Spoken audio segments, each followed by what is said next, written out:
Hindi masama magkautang. Ang tanong, para saan ang utang mo? Kung ang utang mo para bayaran yung inutang mo, patay tayo dyan, di ba? Kung nangutang ka para magpaayos ng kisame ng bubong ng bakuran, patay tayo dyan. Kung nangutang ka para bumili ng lupa na hanggang ngayon lupa pa rin, patay tayo dyan.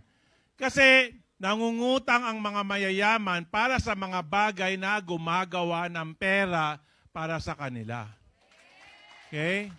Ang pinakamayaman na tao sa mundo may utang kasi yung kumpanyang itinayo niya, yung lupa na binili niya, kung saan itatayo yung warehouse at yung factory na malaki, inutang niya sa bangko. Pero pag tumatakbo na yung factory, kumikita na siya lampas doon sa dapat niyang bayaran buwan-buwan na interest doon sa utang niya. At pagdating ng 5, 10, 15 na taon, bayad na pati yung kapital. Ang problema sa Pilipinas at sa Pilipino, nangungutang para maghulog sa lupa, 'di ba? Kayo nagsabi niyan, hindi ako. Ha? Oo. Oo, ang raming hinuhulugan, 'di ba? Sige, naghulog ka sa St. Peter, pakamatay ka na para magamit mo na. Paano mo malalaman kung magagamit mo, hindi kung buhay ka pa? Diba? Pero pag patay ka na, magagamit mo na yan.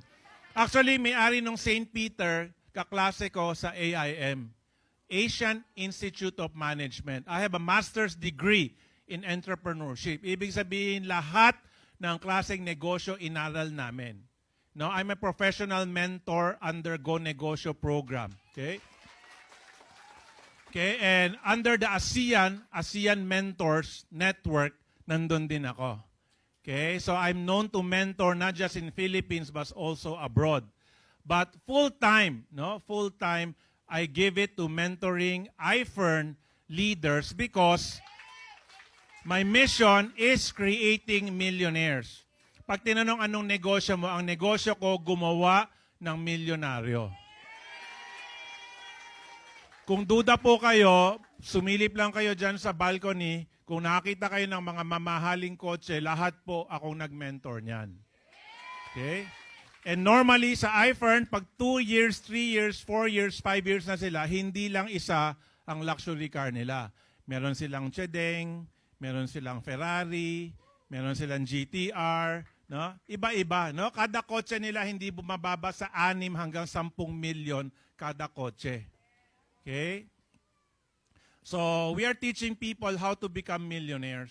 We are teaching prosperity. No? Yung pag-asenso, pagyaman. Yun yung tinuturo namin. No? Paano mangyayari yan? Magnenegosyo ka. Pag hindi ka magnenegosyo, apektado ka ng lahat ng kalamidad at problema na dadating sa Pilipinas at sa buong mundo. Because we have the iFern business, that's why we are not affected by the pandemic.